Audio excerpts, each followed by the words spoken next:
Am Savvy Mike, and this is I Am Savvy Mike TV, and we have Stephen A. Smith. My name, Stephen A. Smith.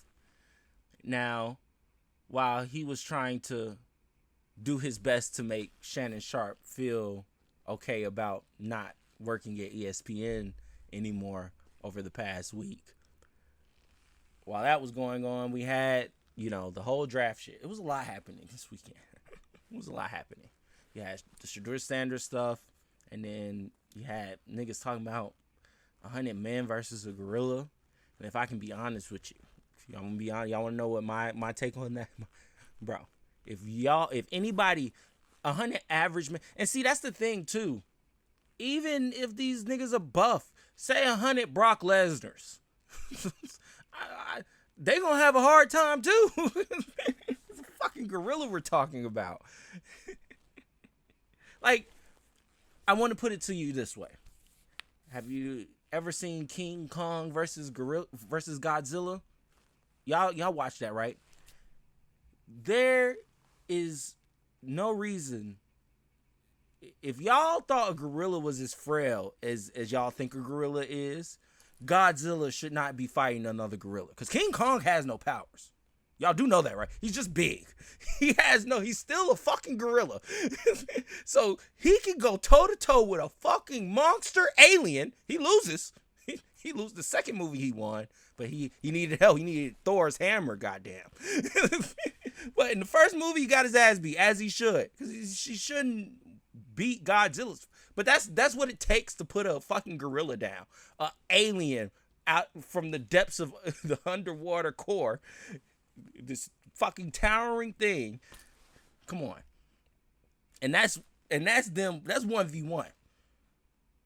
And them being the same height, just the same power level, everything, other than the fact that Godzilla could nuke him at any moment if he just charges up. But, movies. But come on. No, it's not happening. 100 Man is not taking down a gorilla. I'm sorry. I am sorry. And that's okay. I feel like this is just messing with niggas' egos. Certain niggas that believe this is just fucking with their egos right now. Like, you don't believe that 100 me's is just enough to stop? No. I fucking don't. I fucking don't. Because as soon as the first 10 get clapped, the other 90 are running. Especially with no weapons. Like, we got no weapons. No one strong enough to, you know what? But yeah, that's the debate. And I guess I'm sure there's people out there that believe 100 niggas could take out a gorilla. And hey, you believe that, I want you to wholeheartedly hold that in your heart. But that's not what this video is about. I don't know why. Because this weekend was about a lot. But anyways, I talked about the prank call in the video yesterday, if you watch my video. But so this is just recapping that, but we're getting Stephen A. Smith's opinion on it all. Let's listen. Done yapping. Let's listen. He apologized on Sunday, issuing this statement, reading in part, quote, "On Friday night, I made a tremendous mistake. Shedeur, what I did was completely inexcusable, embarrassing, and shameful. I'm so sorry I took away from your moment. It was selfish and childish. I could never imagine getting ready to celebrate one of the greatest moments of your life, and I made a terrible mistake and messed with that moment. Thank you for accepting my call early today. I hope you can find it in your heart to forgive me," end quote. As for the Falcons, they issued their own statement saying in part, quote, "The Atlanta Falcons do not condone this behavior and send our sincere apologies to Shedeur Sanders and his family, who we have been in contact with to apologize to, as well as facilitate an apology directly from Jax to the Sanders family," end quote. Finally, the Falcons said in their statement that Jeff Ulbrich was not aware of the data breach or the prank call until after the fact, end quote. Let me say this. I completely believe Jeff Ulbrich. I think grown adults wouldn't do such a thing. There's no evidence to the contrary to say or incriminate him in any way. And I can't imagine how appalled he was. The first thought that came to my mind is, did Jax Ulbrich get his ass whipped? Because that's exactly what he deserved. He deserved an ass whipping. He deserved his father strolling up to whatever school he's in and whipping his ass in front of the students. Now, obviously, he's 21 years of age, so he's a young man. Maybe knocking him upside the head. That would have been better. We can say that Shedeur Sanders would forgive, and it's always good to forgive, because when you don't forgive, you're wearing that on your sleeves. And you're taking up and you're giving that space in your life and in your soul. And why would anybody need to do that? But does Jax Ulbrich deserve it so easily? No, he does not. He should be embarrassed. He should be ashamed. Now, when I was on my day job on First Take on ESPN earlier today, I said that I wasn't going to show, like a photo of him. But I didn't know this social media post was out and everybody had already seen it, because I hadn't seen it. I heard about it, but I didn't see it. So considering the fact that this idiot taped it anyway with himself on camera, hell, what you want me to do? Because what we saw was Shedeur Sanders' reaction. And look at what he said. You looking forward to coming?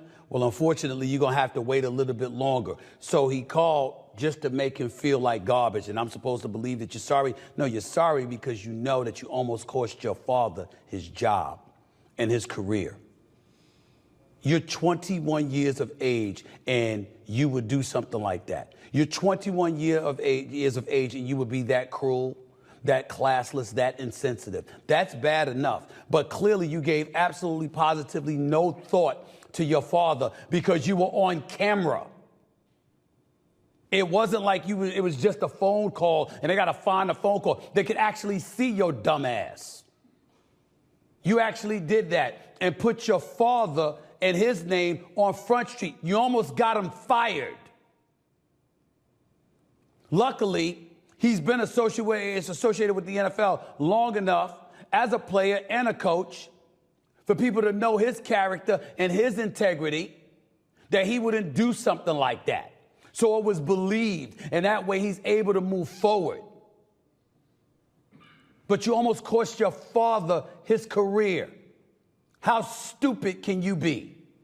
Outside of classless, in other words that I don't feel like calling you right now. There are certain times where people deserve to get their ass kicked, and this was one of them. Now let me get to Shedeur Sanders, because I'm going to reiterate my point about this. Ladies and gentlemen, everybody's missing the picture. I've seen a bunch of people coming at me talking about, well, you know what? He wasn't that good. 37 touchdowns, 10 interceptions, over 4,100 yards passing. You want to act like the brother couldn't ball? Okay, fine. We all know he could ball. He was projected potentially to be the #1 pick. Then when it was clear that Cam Ward was going to be #1, you wondered whether he was going to go at #3. Before the Raiders acquired Geno Smith, you wondered whether he was going to go to 6. Then the New Orleans Saints definitely was interested at 9 because Derek Carr hurt his shoulder. Pittsburgh Steelers with Mason Rudolph and Skylar Thompson in their quarterback room clearly were interested in him. The Rams, looking for a successor to Matthew Stafford, was interested in him. So you can say what you want, but a worst case scenario has Shedeur Sanders possibly dropping out of the first round, a la Jalen Hurts, or being the last pick of the first round, a la Lamar Jackson. The Giants, when they moved up in the draft to acquire a quarterback, they picked Jackson Dart out of Ole Miss. Don't know why. The Browns picked Dylan Gabriel, who was a Heisman Trophy finalist, by the way, and can ball, but at 5'11", considering his arm strength and everything else, he wasn't considered in the same class as Shedeur Sanders. Some dude named Tyler Sook got picked ahead of Shedeur Sanders. Y'all don't have a problem with that? The most important position in the National Football League is the quarterback position. A projected first-round pick falling to the 5th round is not something we have ever seen for somebody who wasn't coming off a devastating injury or had a checkered pass or didn't have a checkered pass off the field. Those are the only kinds of folks that drop that precipitously. Neither applies to Shedeur Sanders. He has no checkered pass off the field. On the field, he performed, and he has no injury history, despite being sacked 94 times in the last 2 years. But he went to the 5th round. And why? Primetime Deion Sanders is why. You know, I recently saw a clip of Boomer Esiason, former NFL quarterback, big-time radio host, speaking about it and saying that he was told that on several occasions somebody wanted to grab Sanders, and the owner stepped in and said, no, we don't want him. Because during the whole interview process and what have you, he appeared arrogant and brash, and they didn't like it. Okay, Shedeur Sanders has openly admitted, maybe as he reflects on it, there are some things he could have done differently. Then you have the situation involving his father, the great primetime Deion Sanders, the greatest cornerback in NFL history, one of the greatest athletes this world has ever seen, a two-time Super Bowl champion, an All-American, one of the greatest athletes we've ever seen in the history of man, who can be brash and who can be bold, and was basically talking about how there were some teams that he didn't want his son to go to, and if he didn't want his son there, his son wasn't going to be there. So it is not beyond the realm of comprehension that they stepped in as owners and said, bump this. That's what they did with Colin Kaepernick. Even though this is totally two different situations, that's what they did with them. My whole point is, what a damn shame. Because, yes, Deion Sanders wasn't perfect or flawless in the things that he said leading up to the NFL draft, and neither was Shedeur Sanders. But why are we acting like Deion Sanders is some pariah that owners can't like and appreciate? They certainly like him. They love him when they see him.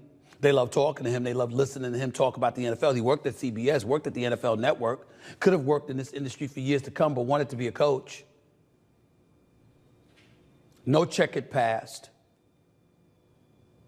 No negativity, brash, arrogant, sure, but backed it up. And it ended up being something that was beneficial to the league. Still has a great relationship with the league office. Deion Sanders has given far more to football than he has ever taken from the sport on the pro or collegiate level. That's crazy. Stephen A. Smith said that grown man that prank called Shedeur Sanders need belt to ass. He need his ass whoop. Facts. No, I'm not gonna lie, that is true. He needs some sort of type of discipline. Like, you know, cut off his allowance for the next 2 months. Let him live like a black person. let him take away his white privilege. That'll teach him. that'll fucking teach him. Take away his white privilege. That'll definitely teach him right there. That'll for sure. No more white privilege? Huh? No more. For at least 3 months. Your white privilege fucking... It's out of here. It's fucking gone. You get no more passes, white man. No more passes. Yeah, I think that's a good punishment. That's a good punishment. But other than that, look, regardless of it, Shedeur Sanders got drafted. Now, was it a bit messy? Yeah. Was it some collusion going on? Of course. You got niggas out there saying that, oh no, he got what he deserved, but I think they're just being contrarians. They're just out there saying that because it's gonna get the people going. It's called rage bait. Because they know good and goddamn well that Shedeur, he deserved to be drafted. If not as a backup, then somebody's back. Like, of course the kid thinks he deserves to be a starter. Okay, let him come in here and prove that then. And then by all means, if he come in here and prove that he deserves to start on this team and he's winning football games, bro, what? Like, winning should be the only thing that matters in the NFL. See, some of these owners don't give a fuck about winning. They just give a fuck about their ticket sales. But my thing is, he's going to sell tickets as well. You see how viral this was all weekend, him not getting drafted. You having him on your team is going to be a viral thing because we're going to want to see him play for the... Like, it's going to be a spectacle. Like, I ain't got billions of dollars. I don't own an NFL team, so what the fuck do I know? what do I know? What do I know? Anyways, let me know what y'all think in the comments below. I am a savvy Mike in this. I am savvy Mike in this. I am Savvy Mike TV. Peace.